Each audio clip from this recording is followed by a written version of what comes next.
बिस्मिल्लाहिर्रहमानिर्रहीम अस्सलाम वालेकुम। विनएस स्पोर्ट्स के साथ आपका मेज़बान शहज़ादा मोइन हाजिर है और T20 वर्ल्ड कप का मेला जारी है और दिलचस्प मैचेस और सनसनीखेज़ मैचेस जारी हैं अमेरिका और वेस्ट इंडीज़ में। और दोनों ही होम ग्राउंड पर खेलने वाली टीमें इस टूर्नामेंट से आउट हो गई। अमेरिका की टीम है, कल उन्हें शिकस्त का सामना करना पड़ा इंग्लैंड के ख़िलाफ़ है। इंग्लैंड ने 10 विकेटों से कामयाबी हासिल की। फिर वेस्ट इंडीज़ की टीम को भी शिकस्त का सामना करना पड़ा जनूबी अफ्रीका के ख़िलाफ़ और वो भी इस टूर्नामेंट से आउट हो गई। तो दोनों ही टीमें अगर देखा जाए तो पहले राउंड में बड़ी ज़बरदस्त कारकर्दगी दिखा रही थी वेस्ट इंडीज़ और अमेरिका की टीम है, लेकिन दोनों टीमें इस टूर्नामेंट से अब आउट हो गई हैं और दो टीमों ने इस टूर्नामेंट के लिए अब सेमीफाइनल के लिए क्वालिफाई कर लिया। बाकी दो टीमों का इंतखाब होना है। जनूबी अफ्रीका की टीम और इंग्लैंड की टीम इस टूर्नामेंट में सेमीफाइनल तक पहुँच चुकी है। अब दो टीमों का मज़ीद जो है इंतखाब होना है और साथ साथ क्योंकि आज भी बड़ा इंपॉर्टेंट मैच है खेला जाना है, आज अपने शो में इस हवाले से भी बात करेंगे। फिर साथ साथ इस टूर्नामेंट में अब तक जो है 3 हैट्रिक्स हुई हैं। 2 पैट कमिंस हैं जो ऑस्ट्रेलिया के फास्ट बॉलर, उन्होंने जो है हैट्रिक बनाई है और फिर इंग्लैंड के क्रिस जॉर्डन ने जो है एक हैट्रिक बनाई है। तो पैट कमिंस दुनिया के वाहिद बॉलर बन गए हैं जो T20 में जो है 1-2 हैट्रिक करने वाले बॉलर हैं। फिर क्रिस जॉर्डन ने भी हैट्रिक की है। तो इस टूर्नामेंट में अब तक 3 हैट्रिक्स बन चुकी हैं। और फिर जनूबी अफ्रीका की टीम के हवाले से थोड़ी सी बात करें, चोकर टीम कहलाती है, लेकिन 10 सालों के अंदर पहली दफ़ा जो है हम देख रहे हैं कि जनूबी अफ्रीका की टीम सेमीफाइनल के लिए क्वालिफाई कर चुकी है। तो यकीनन आज हम अपने शो के अंदर बहुत सी बातें करेंगे, खासकर जो पहले राउंड में दो टीमों ने बड़ा अच्छा परफॉर्म किया, लेकिन क्वालिफाइंग राउंड में आकर दोनों ही टीमें बेबसी की तस्वीर बनती दिखाई दी दीगर टीमों के सामने। और इसी हवाले से आज बात करेंगे। हमारे साथ स्टूडियो पर मौजूद है जावेद इकबाल भट्टी साहब, स्टूडियो पर मौजूद है, और टेलीफोन लाइन पर ज्वाइन किया हुआ है अमेरिका से नईम उल हक साहब ने, जो स्पोर्ट्स एनालिस्ट है, उन्होंने हमें अमेरिका से ज्वाइन किया। तो सबसे पहले हम नईम उल हक की तरफ चलते हैं। नईम उल हक साहब, पहले तो सबसे पहले ये बता दें, क्योंकि पहले राउंड में हमने देखा कि अमेरिका की टीम और वेस्ट इंडीज की टीम ने काफी मुतासिर किया हुआ था और लोग यही समझ रहे थे कि अगले राउंड में जाकर जो ये टीम बहुत ज्यादा अपसेट भी करती दिखाई देगी, लेकिन हमने देखा कि यहाँ पर अमेरिका की टीम भी आउट क्लास होती रही दीगर टीमों के से। और फिर वेस्ट इंडीज़ की टीम भी इस टूर्नामेंट में शुरुआत जिस तरह की थी और लोगों के जहनों में ये चीज़, और ख़ासकर साबका क्रिकेटर्स ये कह रहे थे कि वेस्ट इंडीज़ की टीम सेमीफाइनल के लिए भी क्वालिफाई कर जाएगी, लेकिन हमने देखा कि यहाँ पर वो भी जो है क्वालिफाइंग राउंड में आउट हो गई और सेमीफाइनल की दौड़ से बाहर हो गई। अब दो टीमों ने क्वालिफाई कर लिया अब तक, जनूबी अफ्रीका की टीम और इंग्लैंड की टीम है। जनूबी अफ्रीका की टीम 10 सालों में पहली दफ़ा जो है T20 वर्ल्ड कप में सेमीफाइनल में पहुंची है। चोकर कहलाने वाली टीम है, 50 ओवर्स में बड़ी दफ़ा सेमीफाइनल में पहुंची है, लेकिन या तो मौसम उनके आड़े हाथ आ जाता है, ये कोई ऐसा टारगेट उनके सामने होता है जो वो चेस करने में नाकाम होता है। सबसे पहले जनूबी अफ्रीका टीम के हवाले से क्या कहेंगे? पहले तो बहुत बहुत शुक्रिया कि आपने मुझे एक दफ़ा फिर लाइन पे लिया। जो भी आपके स्टूडियो में बैठा है उनको बहुत बहुत सलाम। जनूबी अफ्रीका, साउथ अफ्रीका इस दफ़ा जैसे कल लग रहा था जब मैं मैच देख रहा था, सभी देख रहे होंगे, तो ऐसा लग रहा था कि एक दफ़ा फिर ये वही अपना जो इनके बारे में मशहूर है जोकर्स के लिए। लेकिन कल लगता है कि शायद ये उस जोकर्स के उससे बाहर आए। हालांकि उन्होंने तो पूरी कोशिश की थी कि कल भी मैच हार जाए। जैसे डेविड मिलर आउट हुआ था और उनका एक स्टब्स करके लड़का आउट हुआ था, तो मेरी वो समझ में आया नहीं था कि ये कर क्या रहे हैं। लेकिन बहरहाल जनूबी अफ्रीका लग रहा है कि साउथ अफ्रीका इस दफ़ा काफ़ी टफ टाइम देगी और सेमीफाइनल में वो ऑलरेडी क्वालिफाई कर गया। उनकी अच्छी बैलेंस टीम लग रही है, बिल्कुल बैलेंस टीम लग रही है। नहीं तो थोड़े देर के लिए, क्योंकि जावेद इकबाल भट्टी साहब भी हमारे साथ स्टूडियो में मौजूद हैं, उनसे भी बात कर लेते हैं। दूसरी तरफ वेस्ट इंडीज के हवाले से क्या कहेंगे जावेद इकबाल भट्टी साहब? जी मोइन भाई, देखिए वेस्ट इंडीज ने जिस तरीके से इस टूर्नामेंट का स्टार्ट किया था और जो उन्होंने परफॉर्मेंस दी, उनका हर प्लेयर जो है परफॉर्मेंस दे रहा, वो चाहे बॉलिंग हो बैटिंग हो, उसमें सब परफॉर्म कर रहे थे। और जितने भी नाज़रीन या सामीन या उनके जो अवाम थे, देखने वाले क्रिकेट लवर थे, वो देख रहे थे ये वेस्ट इंडीज़ की टीम है वो कम अज़ कम सेमीफाइनल तो आराम से क्वालिफाई कर लेंगे। लेकिन आप क्या कहिए कि बीच में कुछ मौसम की दखल अंदाजी, कुछ वेस्ट इंडीज़ का जो था पाकिस्तान की तरफ, देखिए वेस्ट इंडीज़ के पास मिडिल आर्डर में कोई मुस्तैद बैट्समैन नहीं थे, उनके पास सिर्फ ऑलराउंडर्स थे। वो ऑलराउंडर्स पर खेल रहे थे ऑलराउंडर देख, आपको पता है कि हर दिन जो ऑलराउंडर का नहीं दिन होता है। बिल्कुल जावेद साहब, मजीद और भी आपसे बात करेंगे, लेकिन साथ साथ है क्योंकि नईम उल हक साहब हमारे साथ टेलीफोन लाइन पे मौजूद है अमेरिका से, लेकिन इसके साथ साथ है क्योंकि हमारा इस वक्त प्रोग्राम भी जारी है, तो इस प्रोग्राम को बाकायदा तौर पर स्पॉन्सर किया हुआ है स्टाइलेक्स पाइप कंपनी ने, जो मजबूती में पाकिस्तान भर में पाइप की एक बड़ी ज़बरदस्त कंपनी है और मजबूती में भी ये अपना म्यार रखती है। और साथ साथ है जो है हमें यहाँ पर ग्लोबल स्पोर्ट्स ने भी स्पॉन्सर किया हुआ है हमारे इस प्रोग्राम को, वीनस स्पोर्ट्स को, उनका भी हमें थैंक्स कहेंगे। और नईम उल हक साहब की तरफ चलते हैं वापस। तो नईम साहब क्या कहेंगे, जिस तरह आपने जनूबी अफ्रीका की बात की, तो वेस्ट इंडीज़ के हवाले से जावेद साहब भी कह रहे हैं कि थोड़ा सा मौसम की जो दखल अंदाजी ने भी उनके मैचेस को मुतासिर किया। जी, मौसम तो मैंने आपको पहले भी किसी प्रोग्राम में कहा था कि पता नहीं आईसीसी का क्या इसमें वो था। यहाँ जून जुलाई में क्योंकि मैं खुद अमेरिका में रहता हूँ, मैं वेस्ट इंडीज से थोड़ा करीब भी हूँ, मैं फ्लोरिडा में रहता हूँ, तो जून जुलाई के तो जो वेदर होता है यहाँ पे हमेशा यहाँ बारिशें हो रही होती हैं। तो आई डोंट नो, बहुत से मैच अभी जैसे सेमीफाइनल के एक में उसमें फोरकास्ट है कि उसमें एक मैच में पूरी बारिश है। तो ये तो आईसीसी को सोचना चाहिए था जब उन्होंने यहाँ अमेरिका में भी मैच किए थे, जैसे उन्होंने न्यूयॉर्क में विकेट्स बनाई थी, तो उससे क्रिकेट प्रमोट नहीं हुई, बल्कि उससे क्रिकेट थोड़ी आगे पीछे हुई है, क्योंकि ऐसे विकेट्स पे अगर आप मैच खेलेंगे तो उसमें आप कोई भी टीम जीत सकती है। तो उसमें वही हुआ था। अब जैसे यूएसए की टीम थी, वो मेंटली तौर पे उनको ये नहीं था कि वो दूसरे राउंड में चले जाएंगे, तो उनकी वो अप्रोच नहीं थी। जब वो दूसरे राउंड में आए तो उनकी वो अप्रोच नहीं थी, क्योंकि वो उसमें उनको इतनी उन्होंने मेंटली प्रिपेयर नहीं थी कि वो दूसरे राउंड में क्वालिफाई कर जाएंगे। तो ये आईसीसी को सोचना चाहिए कि जून जुलाई में कहीं पे भी, जहाँ पे भी वो कराएं, वर्ल्ड कप कराएं, जो भी कराएं, तो उसको पहले वेदर को देख लेना चाहिए, वेदर फोरकास्ट को देखनी चाहिए कि किस कंट्री में किस मौसम में क्या होता है। तो मेरे हिसाब से आप देख लेना, इंडिया के सारे मैच जो है वो डे टाइम है। इवन के फाइनल भी अगर वो पहुंचते हैं तो वो डे टाइम में खेलेंगे। वो कोई भी मैच जो है वो उन्होंने अभी तक डे और नाइट नहीं खेला है। तो ये देख लेना आईसीसी का ये दोहरा मेयार कि इंडिया को सारे एडवांटेज इंडिया को दिए जाते हैं। उसमें अभी इंडिया को दिए जाते हैं नईम उल हक साहब, आप कह रहे हैं, तो दूसरी तरफ आज इंडिया का मैच भी है। और फिर क्या कहेंगे अफगान टीम के हवाले से, जिसने अपसेट किया, ऑस्ट्रेलिया की टीम को शिकस्त दी है और एक दफ़ा फिर इन रह रही है इस टूर्नामेंट के अंदर। फिर ऑस्ट्रेलिया के फास्ट बॉलर पैट कमिंस के हवाले से क्या कहेंगे, जिन्होंने मुसलसल दूसरी हैट्रिक की इस टूर्नामेंट के अंदर? देखें, अफगानिस्तान की टीम तो बड़ी मतलब तगड़ी आ रही है। आप देखें विकेटों के लिहाज से देखें ना, जो यहाँ विकेट्स बन रही हैं, तो मेरे हिसाब से अफगानिस्तान की टीम तो अगर अपसेट करते हैं, बांग्लादेश को हरा के अगर वो सेमीफाइनल में आ जाती है, तो अगर वो सेमीफाइनल साउथ अफ्रीका से खेलती है, क्योंकि उन्होंने वहां से टॉप किया, तो ये यहाँ से जो भी टॉप करेगा ये सेकंड पे आएंगे। तो मेरे हिसाब से अगर ये सेमीफाइनल में पहुंचते हैं तो ये तो बड़ा अपसेट करेंगे, क्योंकि इनका बॉलिंग अटैक बहुत अच्छा है। अगर ये 150 रन कर लेंगे, 140 150 ये रन कर देते हैं बैटिंग में, या इनको 150 चेस करने पड़ते हैं, तो ये मेरे हिसाब से ये चेस कर लेंगे, क्योंकि इनका बॉलिंग अच्छा चेस कर लेंगे। लेकिन दूसरी तरफ ऑस्ट्रेलिया की टीम हाँ ना की सूरत हाल हो गई है इस टूर्नामेंट में सेमीफाइनल के लिए। और क्या कहेंगे ऑस्ट्रेलिया के हवाले से? ओवरऑल इस टूर्नामेंट में बड़ी ज़बरदस्त परफॉर्म देते हुए आ रहे हैं ऑस्ट्रेलियन टीम, और फिर उनके फास्ट बॉलर पैट कमिंस लगातार 2 जो हैट्रिक भी कर चुके हैं। देखें, आप ऑस्ट्रेलिया की यहाँ पे वो तारीफ करनी पड़ेगी। पैट कमिंस ने अभी उनको वर्ल्ड कप जिताया, लेकिन उनकी एक सोच होती है कि उन्होंने उसको कप्तान नहीं बनाया। पहला मैच भी उन्होंने उसको रेस्ट कराया, और उसके बाद उसने 2 हैट्रिक्स भी किए हैं। तो बहरहाल पैट कमिंस तो one of the best bowler है, T20 का हो, चाहे वो टेस्ट क्रिकेट हो, चाहे वो वनडे क्रिकेट हो, तो he is one of the best bowler है।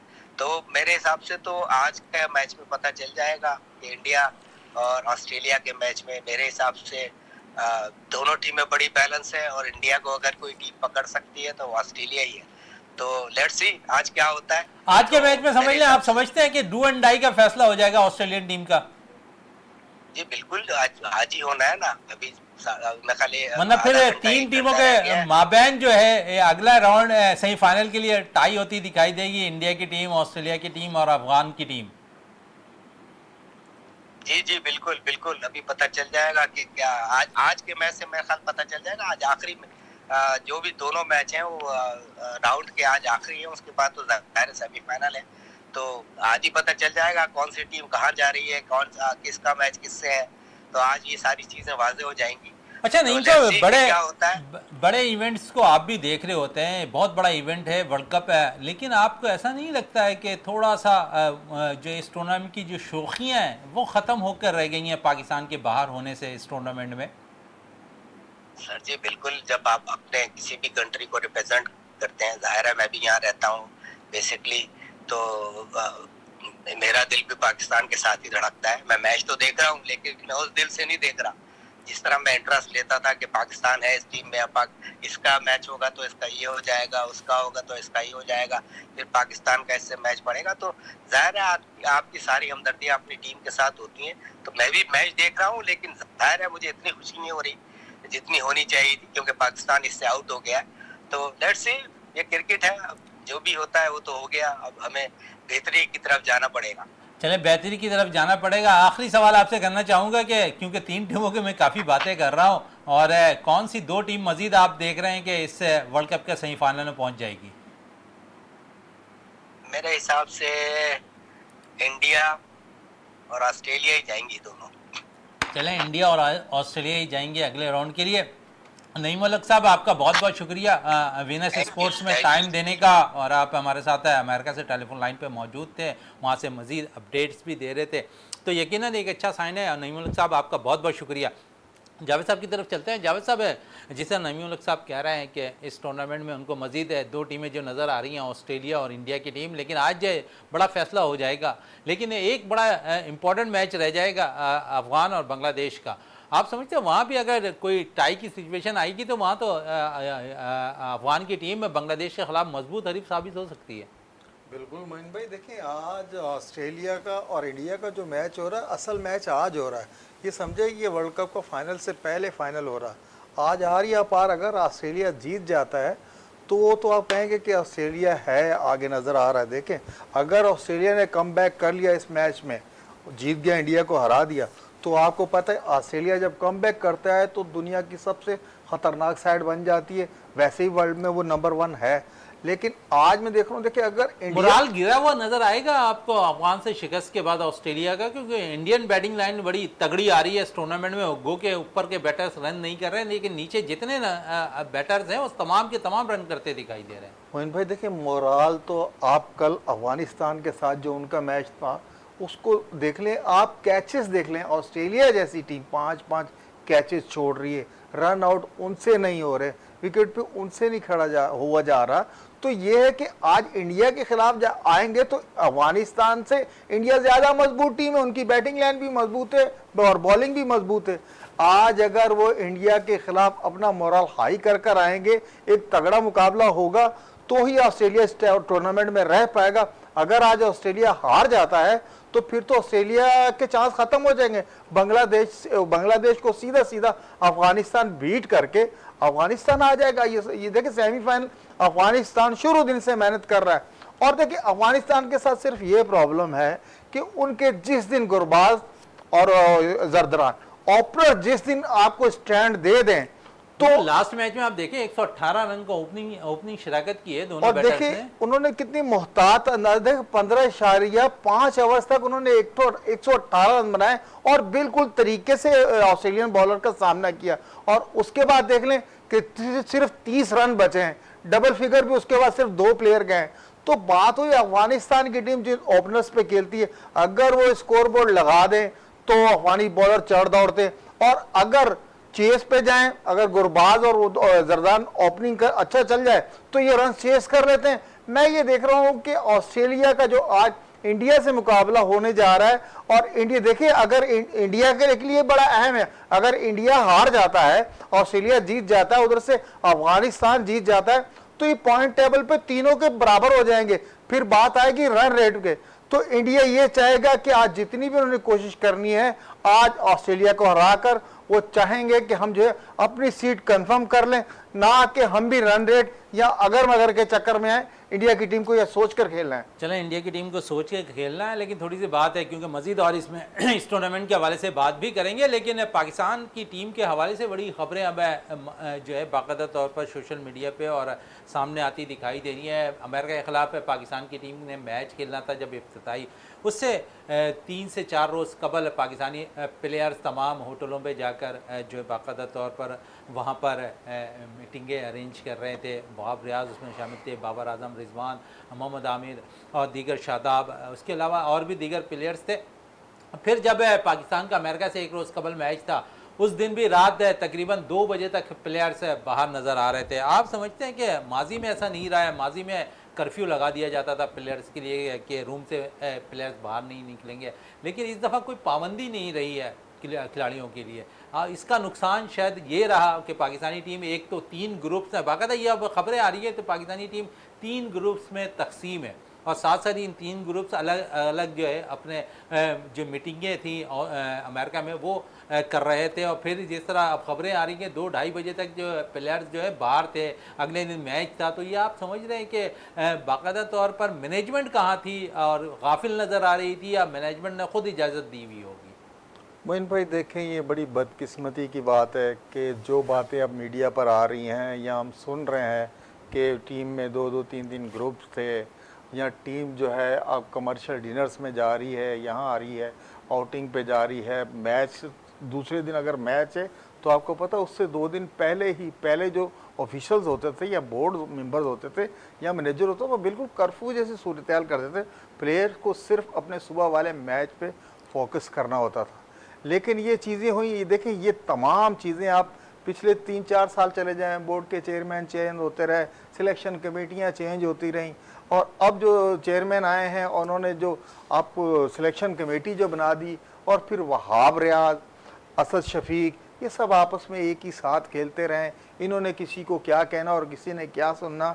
देखें अभी सर्जरी की भी बातें हो रही थी, अगर कहीं पेशेंट जाता है सर्जरी की जब ज़रूरत होती तो सर्जरी को तो इतना टाइम नहीं लगता, फ़ौरन से पहले सर्जरी होती।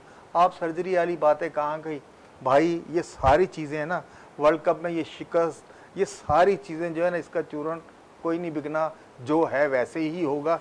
थोड़े दिन है, ये पाकिस्तानी हम जो है मजबूरी बैसिस जो है हम ये सब भूल जाएंगे। अभी बांग्लादेश के खिलाफ सीरीज़ आ रही, इसमें हमारे 1-2 लड़के ने 100 कर दिए तो हम फिर किंग किंग के नारे लगाएंगे, या 2-3 ने किसी ने 4 आउट कर दिए, 5 आउट कर लिए, हम फिर उनको हवा में उड़ाना शुरू कर देंगे। ये कुछ भी नहीं होना हमारा। अगर सर्जरी, देखिए सर्जरी उस वक्त डॉक्टर कहता है कि जब पेशेंट को बिल्कुल ज़रूरत होती है, और कहने के बाद अगर वो पेशेंट को छोड़ दे तो फिर ये सारी चीज़ें तो आप कुछ समझ भी नहीं रहे होना। हैं कि मिट्टी पाओ और आगे चलो। बाबर आजम है, क्योंकि अगर हम देखें तो विलियमसन का बयान जिस तरह आया, उन्होंने कैप्टनशिप से जो है इस्तीफ़ा दे दिया, लेकिन बाबर ने ऐसा कुछ नहीं किया। हालांकि उन्हें पता है कि इस वक्त बहुत ज़्यादा प्रेशर है उनके ऊपर और टीम हार भी चुकी है, लेकिन उन्होंने इस किस्म का कोई भी इक़दाम अब तक नहीं किया, या पीसीबी ने उन्हें मना किया हुआ। मोइन भाई देखें, अब ये डायनेमिक चेंज हो गई क्रिकेट की, अब ये चली गई एजेंटों के हाथ में। अगर विलियमसन ने जो है उन्होंने कह दिया कि मैंने कैप्टनशिप छोड़ दी, लेकिन वो जो है क्रिकेट खेलते रहेंगे, सेंट्रल कॉन्ट्रैक्ट पे उन्होंने साइन नहीं किया। देखिए ये प्लेयर्स जो है अपने एजेंटों के कहने पे चलते हैं, वो जो लीग चाहे खेल सकते हैं, वो कोई बॉन्ड नहीं है उन्होंने, क्योंकि कॉन्ट्रैक्ट साइन नहीं किया। और हमारे यहाँ भी ये डायनेमिक अब चेंज हो गई। अब जो हर प्लेयर है जिसका एजेंट मजबूत होगा, जिसके ज्यादा ताल्लुकात होंगे। सेंट्रल कॉन्ट्रैक्ट की बात हो रही है तो अब तो 2 प्लेयर्स के नाम आ रहे हैं सामने के, इन्हें सेंट्रल कॉन्ट्रैक्ट से जो कैटेगरी है, ए कैटेगरी, वहाँ से रिफ्यूज़ कर दिया जाएगा और बी कैटेगरी या सी कैटेगरी में उनको दाखिल कर दिया जाएगा, तो जिसमें कप्तान बाबर आजम शामिल है, wicket keeper batter Mohammad Rizwan शामिल है। तो आप समझिए यहाँ पर भी तो बहुत से मामला चलते हुए दिखाई दे रहे हैं, लेकिन एक्शन कुछ नहीं हुआ अब तक। मोइन भाई मैं वही अर्ज कर रहा हूँ, देखिए अभी तक जो है ना, ये सिर्फ बातें, वर्बली सब कह रहे हैं कि ये हो जाएगा वो हो जाएगा। मैं ये देख रहा हूँ कि इनके सेंट्रल कॉन्ट्रैक्ट में कोई भी नीचे उतार चढ़ाव नहीं आएगा, जहाँ है वहीं होगा। मैंने आपको बताया ना, ये हमारे एक सिलसिला चलता है कि मिट्टी पाओ ते आगे चलो, यहाँ यही सिस्टम चलेगा। मिट्टी डाल दी जाएगी, कुछ भी नहीं होना। सेंट्रल कॉन्ट्रैक्ट जिनके लगे हुए उन्हीं के होंगे। देखें अब तक जो है किसी बोर्ड ऑफिशियल ने या किसी टीम ऑफिशियल ने किसी प्लेयर ने आकर ये तस्लीम नहीं किया कि भाई ठीक है हमको शिकस्त हो गई, हम मानते हैं कि हमको शिकस्त होगी, लेकिन अपनी आवाम को तो आकर हौसला दें कि भाई हो गया।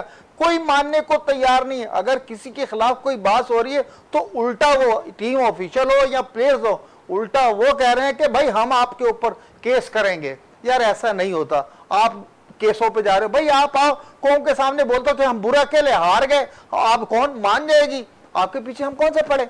लेकिन अभी तक ना बोर्ड ऑफिशियल ने कहा, टीम ऑफिशियल ने कहा, ना किसी प्लेयर ने इंडिविजुअल आकर मीडिया पे कहा कभी हमने बुरा खेला। भाई आपने बुरा खेला तो आप हारे हो, आप तस्लीम तो कर लो।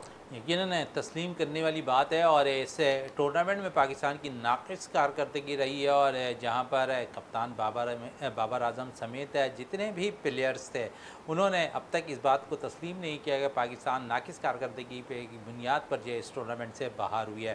क्योंकि 2007 में जब पाकिस्तानी टीम बाहर हुई थी तो उस वक्त यकीनन प्लेयर्स ने आकर और कप्तान ने आकर ये तस्लीम ज़रूर किया था कि पाकिस्तान की नाक़िस कारकर्दगी रही है इस टूर्नामेंट के अंदर, जहाँ हमारे प्लेयर्स ने परफॉर्म अच्छा नहीं किया। अगर परफॉर्म अच्छा करते तो हम अगले राउंड तक जा सकते थे। लेकिन 2024 की आईसीसी वर्ल्ड कप 2024 में बाबर आजम की क़यादत में खेलने वाली पाकिस्तानी टीम मायूस तो पाकिस्तानी कौम को कर चुकी थी, लेकिन यहाँ पर आकर एक्सक्यूज़ भी नहीं करते हुए दिखाई दिए, ना ही कप्तान ना ही मैनेजमेंट करती हुई दिखाई दी।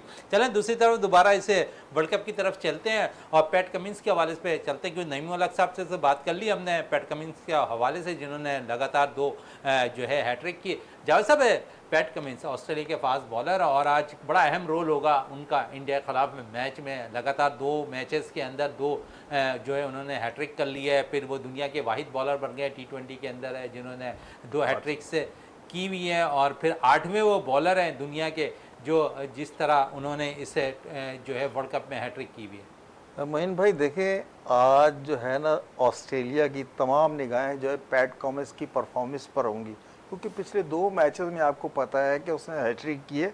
वो दुनिया के 5वें बॉलर बनने जिन्होंने 2 हैट्रिक, इससे पहले मलंगा है, टीम सऊदी है, एक अब्बास है, एक लोविक है, 4 और कर चुके हैं। उन्होंने 5वें बॉलर बन के जिन्होंने कंटिन्यू 2 T20 फॉर्मेट में हैट्रिक किए। और देखिए इंडिया भी पैट कमिंस पे वर्क कर रहा होगा कि पैट कमिंस को कैसे खेलना है, क्योंकि पैट कमिंस का जब स्पेल चलता है तो आपको पता है वो पहले भी टेस्ट रैंकिंग में भी वनडे में भी नंबर 1 रह चुका है और अभी भी नंबर 1 ही है तकरीबन। तो पैट कमिंस ने जो परफॉर्मेंस दी है ऑस्ट्रेलिया की सबसे बेस्ट परफॉर्मेंस दी है। ऑस्ट्रेलिया में एज ए देखिए वो कप्तान था, साबिक कप्तान था, पहला मैच भी उसको बेंच पे बिठाया, लेकिन वो आके परफॉर्म कर रहा है। उन्होंने क्रिकेट खेलनी होती, वो अपने मुल्क के लिए खेलते, वो ना अपने रिकॉर्ड्स के लिए कहते ना अपने नाम के लिए खेलते। उनका सिर्फ एक ही पैशन है कि जो जॉब हमें दी गई है वो 100% जो है उसमें पूरा उतरने की कोशिश करते हैं। जिस तरीके से पैट कमिंस ने 2 कंटिन्यू T20 में हैट्रिक की, आज इंडिया के खिलाफ जो है उनकी परफॉर्मेंस जो है वो फैसला करेगी कि आया ऑस्ट्रेलिया कहाँ खड़ा है। चलें ऑस्ट्रेलिया कहाँ खड़ा है, ये तो इंडिया और ऑस्ट्रेलिया की बात हो गई है। और क्योंकि इंडिया की अगर हम थोड़ी बात कर लें तो इंडिया की बैटिंग इस टूर्नामेंट में बड़ी क्लिक कर रही है। गो के उनके ऊपर के नंबर वाले बैटर्स रन नहीं कर रहे हैं, निचले नंबरों पे आने वाले तमाम ही बैटर रन करते दिखाई दे रहे हैं। अगर ऊपर के नंबर वाले बैटर्स रन कर देते हैं, रोहित शर्मा कर देते हैं, फिर विराट कोहली रन कर देते हैं, तो बड़ा स्कोर करने में कामयाब हो सकती है ऑस्ट्रेलियन टीम। लेकिन आज बड़ा मैच है और बड़े मैच में हम देखते हैं अक्सर विराट कोहली रन करते दिखाई देते हैं, रोहित शर्मा रन करते दिखाई। बड़ा इंपॉर्टेंट रोल होगा आज दोनों सीनियर बैटर्स का भी। बिल्कुल मोहन भाई, इंडिया के ऑफिशियल जो होंगे वो भी यही सोच रहे होंगे कि हमारे जो ओपनिंग स्टैंड आता है, रोहित शर्मा जिस तरीके से खेलता है, विराट कोहली खेलता है, आज उनको बहुत तवक्कुआत होंगी कि आज वो जो है रन्स करेंगे। और इंडिया की टीम को इसीलिए सब कहते हैं कि नंबर 1 टीम है, क्योंकि उनकी टीम में मिडिल आर्डर हो, लोअर आर्डर हो, वो आके ऐसे संभाल लेता है कि ऊपर वाली जो ओपनिंग या सेकंड डाउन वो सारी खामियां छुपा देते हैं। तो इंडिया की टीम में बैटिंग तो आपको पता आखिरी नंबर तक है, लेकिन जिस तरीके से आपने कहा कि विराट कोहली हो गया, हमेशा से कहा जाता है कि वो बड़े मैच का प्लेयर है, हो सकता है आज विराट के साथ साथ रोहित शर्मा भी स्कोर करे, क्योंकि इंडिया नहीं चाहेगा कि आज का मैच हारकर फिर भी हम जो है ना वो सूली पे लटके रहें कि आया कि वो अगर मगर क्या होता है। तो इंडिया ये चाहेगा कि हम फौरन से पहले आज का मैच जीत के अपनी सीट कंफर्म कर लें सेमीफाइनल की। चलें अपनी सीट कंफर्म कर लें। थोड़ी बात करें इंग्लैंड की टीम की। पहले राउंड के लिए इंग्लैंड की टीम हम देख रहे थे कि हाँ ना की सूरत थी कि अगले राउंड के लिए क्वालिफाई करती है नहीं की करती है, लेकिन जब अगले राउंड में क्वालिफाई कर लिया इंग्लैंड की टीम ने तो यहाँ पर बड़ी ज़बरदस्त कारकर्दगी अगले राउंड में रही और फिर जो है वो टीम सेमीफाइनल के लिए भी क्वालिफाई कर चुकी है। तो आप समझ रहे हैं इंग्लैंड बड़ी बैलेंस टीम नज़र आ रही है और गिर कर उठने वाली टीम है, और जब गिर कर उठती है इंग्लैंड की टीम तो यकीनन वो आगे की तरफ जाती है, और यही सूरत हाल इस वक्त इंग्लैंड की टीम की नज़र आ रही है। गिर कर उठी है और टीम और ऊपर की जानिब जाती हुई दिखाई दे रहा है। बेबस करके रख दिया उन्होंने अमेरिका की टीम को, 10 विकेटों से उन्होंने कामयाबी हासिल की मैच में। तो आप समझ रहे हैं कि इंग्लैंड की टीम भी बड़ी बैलेंस है, और सेमीफाइनल अगर वो पहुंच चुकी है और सेमीफाइनल में उनका मुकाबला आने वाले वक्त में ही पता चलेगा कि कौन सी टीम से होगा, लेकिन बड़ी बैलेंस नज़र आ रही है इंग्लैंड की टीम भी। अब फिर उनके बॉलर के जिस तरह पैट कमिंस ने 2 लगातार जो है हैट्रिक की है, इसी तरह क्रिस जॉर्डन ने भी एक हैट्रिक कर ली है इंग्लैंड की जानिब से अमेरिका के खिलाफ मैच में। तो इम्पोर्टेंट रोल तो इंग्लैंड की टीम का भी क्रिस जॉर्डन अदा कर रहे हैं। बिल्कुल मोइन भाई, आपने बिल्कुल, इंग्लैंड की टीम जिस तरीके से पहला मैच खेली, फिर वो बारिश हो गई, एक में 1 पॉइंट मिला। पहले तो तमाम जितने भी क्रिकेट के शायकीन थे वो हैरान थे कि इंग्लैंड मुश्किल सुपर 8 में भी जाएगी, लेकिन सुपर 8 में जाने के लिए जो मेहनत उन्होंने की और उसके बाद जो है उनकी कॉम्बिनेशन, जैसे विनिंग कॉम्बिनेशन बना है, तो इंग्लैंड ने आपको बैटिंग हो, बॉलिंग हो, और फील्डिंग हो, तमाम शोबों में तो सामने वाली टीमों को आउट क्लास कर दिया। और कल उन्होंने जो अमेरिका को क्रिकेट का सबक पढ़ाया है, तो अमेरिका को भी लग पता गया है कि भाई क्रिकेट जो है इस तरीके से होती। पाकिस्तान के खिलाफ वो मैच जीतने के बाद वो और कनाडा से जीतने के बाद वो अमेरिका की टीम ने कुछ ज्यादा ही ओवर कॉन्फिडेंस हो गए थे, और उनके तरह तरह के बयान आते थे, हम इनको भी हरा देंगे, हम उनको भी हरा देंगे। लेकिन कल जिस तरीके से 116 रन का टारगेट था, और जिस तरह से कप्तान ने आकर जो है उनको बॉलर्स को बिल्कुल बेबस करके रख दिया, हिम्मत को 5 छक्के मार दिए, तो अब जो है इंग्लैंड की टीम भी विनिंग ट्रैक पर आ गई है। सामने अब किसी से भी उनका सेमीफाइनल होता है तो इंग्लैंड जो है अभी अपने इजाज का दिफा कर रही है इस वर्ल्ड कप में। तो लग यही रहा है कि इंडिया की टीम की बैटिंग, बॉलिंग और जिससे जॉर्डन का फॉर्म में आना, वो उनका अहम बॉलर है। रशीद और आदिल रशीद और जॉर्डन, ये क्रिस जॉर्डन, इन दोनों की जोड़ी के होते हुए इंग्लैंड की टीम की बॉलिंग जो है और भी खतरनाक हो गई है। और लिविंगस्टन जो बीच में डेथ ओवर आकर कराता है, तो मैं ये देख रहा हूँ इंग्लैंड सेमीफाइनल में अगर जाती है तो सामने वाली टीम के लिए बिल्कुल मुश्किलात पैदा कर देगी। चले मुश्किलात पैदा कर देगी, और लेकिन क्योंकि जहाँ पर इंग्लैंड की टीम है वहाँ जनूबी अफ्रीका की टीम है, और जनूबी अफ्रीका की टीम है 10 सालों में पहली दफ़ा पहुंच रही है, चौकर कहलाने वाली टीम है। अब बड़ा मैच उनके लिए सेमीफाइनल होगा, तो आप समझ रहे हैं कि माजी की तरह चौकर देने वाली टीम इस दफ़ा कुछ अच्छा परफॉर्म, या उनके मैनेजमेंट और पूरे मैनेजमेंट एक जगह बैठ गई होगी कि नहीं इस दफ़ा तो थोड़ा सा चेंज लाना है, जो हम पे दाग लगा हुआ चौकर का वो हटाना है। बिल्कुल मोइन भाई, साउथ अफ्रीका के साथ ये अक्सर होता है, लेकिन साउथ अफ्रीका की जो इस वर्ल्ड कप में परफॉर्मेंस है वो सबसे अलग थलग नज़र आ रही है। और साउथ अफ्रीका की टीम जो है एक यूनिट होकर खेल रही है। और अब ये देखना ये है कि सेमीफाइनल उनका ग्रुप की किस टीम से पड़ता है। और चौकस तो वो कहलाते हैं, लेकिन किसी दिन भी क्लैप्स कर सकते हैं, अब ये शायकीन भी समझते हैं। और लेकिन उनका स्टाफ जो है, उनका जो बोर्ड है, वो इस पे काफ़ी वर्क कर रहा होगा, क्योंकि उन्हें टाइम भी मिल गया है, उनकी सीट भी कंफर्म हो गई है। तो मैं देख रहा हूं कि इस दफ़ा जो साउथ अफ्रीका की टीम है, जिस कॉम्बिनेशन के साथ आई है, हो सकता है कि वो जो पुरानी गलतियां हैं उनका अजाला करते हुए कोई अच्छे नतायज जो है अपने साउथ अफ्रीकन शायकीन के लिए इस दफ़ा लेकर जाए, उसमें ट्रॉफी भी शामिल हो सकती है। अच्छा, ट्रॉफी भी शामिल हो सकती है, बड़ी अच्छी बात की है। थोड़ा सा मुनफरद रिकॉर्ड है जनूबी अफ्रीका ने इस टूर्नामेंट में किया हुआ है, और सबसे ज़्यादा मैच जनूबी अफ्रीका ने इस T20 मैचेस में जीत लिए हैं। 7 मैचेस 2024 में अब तक वो जीत चुकी है। इससे कबल अगर देखें तो श्रीलंका की टीम 6 मैचेस जीती थी और 2009 में, फिर ऑस्ट्रेलिया की टीम 6 मैचेस जीती थी 2010 में, ऑस्ट्रेलिया की टीम ही 6 मैचेस जीतने में कामयाब रही 2021 में। तो अब तक तो लेवल हाई है जनूबी अफ्रीका की टीम का, और सबसे ज़्यादा मैच भी जीत चुकी है जनूबी अफ्रीका की टीम। तो आप समझ रहे हैं कि यहाँ पर जनूबी अफ्रीका की टीम बड़ी तैयारी के साथ इस वर्ल्ड कप के अंदर आई है।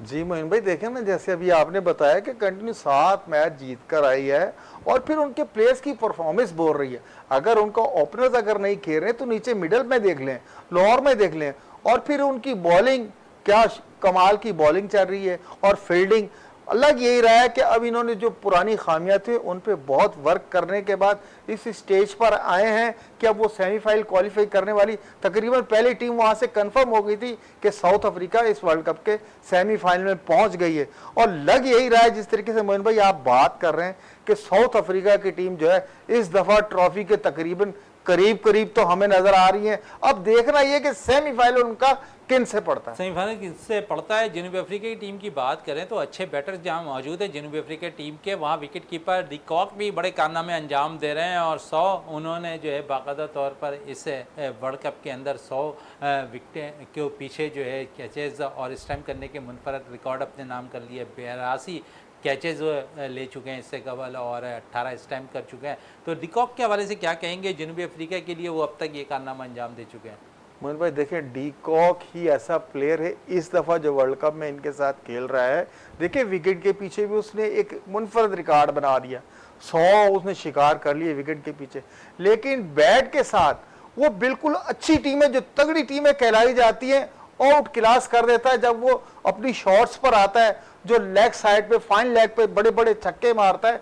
तो मैं ये देख रहा हूं कि इस दफा मैन ऑफ द अगर टूर्नामेंट लड़का अगर ये आगे चले जाती है साउथ अफ्रीका, तो डी कॉक उनमें सबसे मजबूत उम्मीदवार होगा मैन ऑफ द सीरीज के लिए 2024 के T20 वर्ल्ड कप का। और जो डी कॉक का खास बात यही है कि वो एग्रेसिव भी हो जाता है, डिफेंसिव भी हो जाता है, वो मौके महल को मुनासबत से जो है वो क्रिकेट खेलता है। वो बिल्कुल हमारे दूसरे प्लेयर्स की तरह आड़ी तिरछी शॉट नहीं खेलता। जो भी शॉट खेलता है, चाहे वो कवर के ऊपर से खेले, मिड ऑफ पे खेले, मिड ऑन पे खेले, पक्की शॉटें खेलता है। और मैं ये देख रहा हूं कि डी कॉक जो है वो अभी रीढ़ की हड्डी है साउथ अफ्रीका की।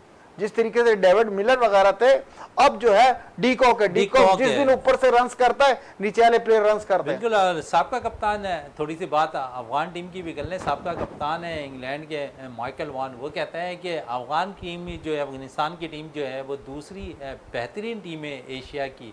आप समझ, इंडिया के बाद उन्होंने अफगानिस्तान की टीम को जो है बेहतरीन टीम करार दे दिया। हालांकि पाकिस्तान टीम अगर देखें मायूसून कारकर्दगी ज़रूर रही है, लेकिन उम्दा परफॉर्मेंस पाकिस्तान टीम भी T20 में देती आई है। देखिए मैं भी उनके बयान से मुत्तफिक हूँ, उन्होंने बिल्कुल सही बयान दिया है।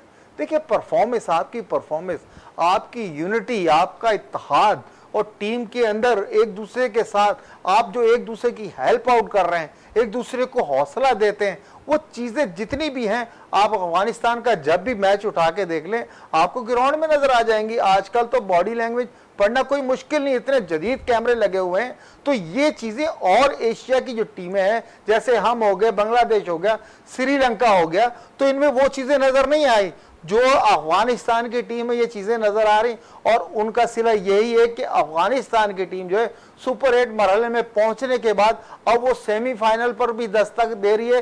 तो माइकल वॉन ने बिल्कुल सही बयान दिया, अगर आप में यूनिटी है, आप बिल्कुल एक दूसरे को बैक करके चल रहे हैं, तो आपके खिलाफ कोई भी नहीं जाएगा, आपके हक में बयान देगा। हम भी यही समझ रहे हैं कि अफगानिस्तान की टीमें बहुत अच्छा खेल रही है, बहुत अच्छा खेल लिया। थोड़ी सी बात, क्योंकि अगर हम बात करें पाकिस्तानी प्लेयर्स के हवाले से, जिस तरह मैं कह रहा था कि बहुत से प्लेयर्स के लिए जो है अब मुश्किलात खड़ी हो गई हैं, और ख़ासकर बाबर और रिजवान के लिए कि उन्हें सेंटर कॉन्टैक्ट के एक कैटेगरी से शायद हटाए जाने का इम्कान है।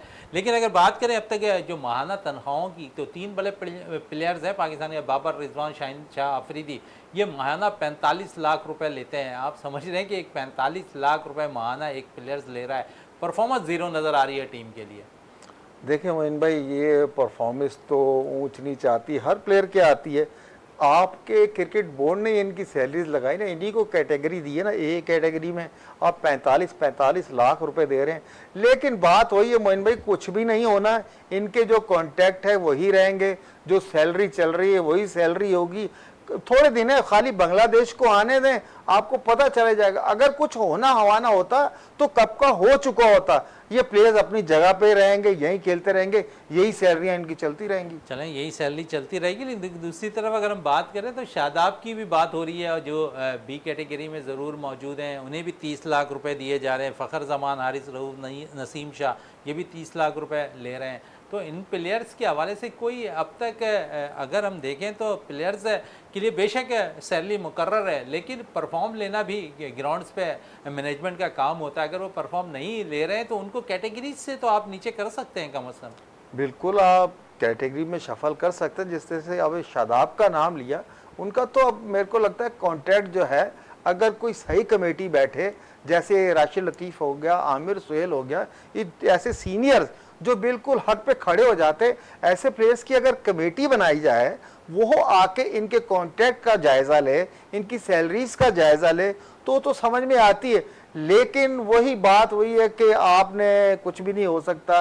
जिस तरीके से आपके साथ खेलने वाले जो हैं, आपके वो सीनियर मैनेजर बने हुए हैं, वही आपकी सिलेक्शन कमेटी में है, तो मैं नहीं देख रहा कुछ भी होगा, ये चलता रहेगा इसी तरीके से। चलें, ये चलता रहेगा इसी तरह। लेकिन पाकिस्तान के लिए अब एक अच्छी चीज़ है कि पाकिस्तान के जितने सीनियर जूनियर जो प्लेयर्स हैं, उनके लिए कल से हाई परफॉर्मेंस सेंटर कराची में कैंप लग रहा है। उसमें तकरीबन ही पाकिस्तान के डोमेस्टिक के उम्दा परफॉर्मेंस देने वाले प्लेयर्स जो है वो मौजूद होंगे इस कैंप में। लेकिन रिलीज़ किया गया है जो प्लेयर्स काउंटी खेल रहे हैं, जो प्लेयर्स दीगर लीग खेलने में मसरूफ़ हैं, उन्हें इससे जो है कैंप से बाकायदा तौर पर मुस्तस्फी करार दे दिया गया है। तो आप समझते जहां पाकिस्तान क्रिकेट बोर्ड बहुत अच्छे फैसले कर रहा है, जहां पर आज ही बयान आया है पाकिस्तान के चेयरमैन मोहसिन नकवी साहब का कि डोमेस्टिक क्रिकेट खेलने वाले प्लेयर्स को हम रेफ़र करेंगे पाकिस्तानी टीम के लिए। आपके डोमेस्टिक कहाँ, आपके कैंप में आपके प्लेयर्स मौजूद नहीं है सीनियर, वहाँ पर वो मौजूद नहीं होंगे, लेकिन आप बयानात की हद तक नज़र आ रहे हैं। शायद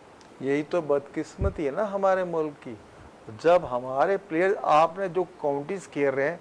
देखिए अब जो इन्होंने जो कैंप लगाया है मसरूर हसन की क़यादत में, जो इनकी सबको ट्रायल चलेंगे यहाँ पर, इसमें जो सेंट्रल कॉन्ट्रैक्ट वाले प्लेयर हैं जो काउंटियाँ खेल रहे हैं, उन तमाम को भी यहाँ बुलाया जाए, इनके साथ आए। देखिए अगर आपने ग्रास रूट लेवल की तरफ जाना है, डोमेस्टिक की तरफ जाना है, तो आपको उन प्लेयर्स को भी बुलाना चाहिए, वो भी आए, इनके साथ ट्रेनिंग करें, इनके ज़ेर साया रहेंगे, वो भी इनसे कुछ सीखे, ये भी उनसे कुछ सीखे। अब जितने भी आपने प्लेयर्स देखे हैं जो आए हैं ट्रेनिंग सेशन में आए हैं, वो तमाम वो डोमेस्टिक वाले प्लेयर थे जो डिजर्व करते थे कौमी टीम में। उसमें 3 से 4 लड़के ऐसे थे जो कौमी टीम के साथ होने चाहिए। अब आया, आपने उनको बुला लिया, आप वो शाहीन्स बना के इनको मुझे लगता है कि ऑस्ट्रेलिया के टूर्स पे भेज देंगे, और जब बांग्लादेश की टीम आएगी फिर आपके वही प्लेयर जो आप खिलाना चाह रहे हैं वही खेल रहे होंगे। मैं तो कहता हूँ ये शाहीन जो जा रही है, इन्हीं में से सारे प्लेयर जो बांग्लादेश के खिलाफ आप खिलाएं। आप क्यों नहीं खिलाते इन प्लेयर्स को भाई, वो डोमेस्टिक से आए। हमारा तो फॉर्मेट ही यही था कि हमने डोमेस्टिक में प्लेयर तैयार करने, वो आके नेशनल ड्यूटी अंजाम देंगे। लेकिन तकरीबन 5 से 6 साल हो गए वही प्लेयर चल रहे हैं, वही चला रहे हैं।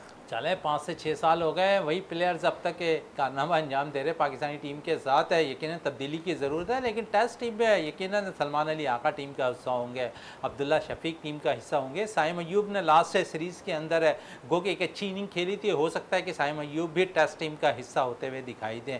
शान मसूद पाकिस्तानी टेस्ट टीम की क़यादत करेंगे, और उम्मीद की जा रही है कि सरफराज अहमद भी पाकिस्तानी टीम की में जो है बांग्लादेश के खिलाफ होने वाली सीरीज़ में विकेट कीपर के तौर पर मुंतखब होते हुए दिखाई दें। और साथ साथ क्योंकि हमें इस प्रोग्राम को बाकायदा तौर पर स्पॉन्सर किया है स्टेलेक्स पाइप कंपनी ने जो कामयाबी की ज़मानत समझी जाती है पाइप कंपनी में पाकिस्तान भर के अंदर। और साथ साथ मज़ीद एक और स्पॉन्सर जो ग्लोबल स्पोर्ट्स है, उन्होंने भी इसे जो है विनस स्पोर्ट्स है प्रोग्राम को बाकायदा तौर पर स्पॉन्सर किया है। तो साथ साथ क्योंकि टाइम भी कम है, तो इसी के साथ अपने मेज़बान शहजादा मोइन को इजाज़त दें। पाकिस्तान जिंदाबाद।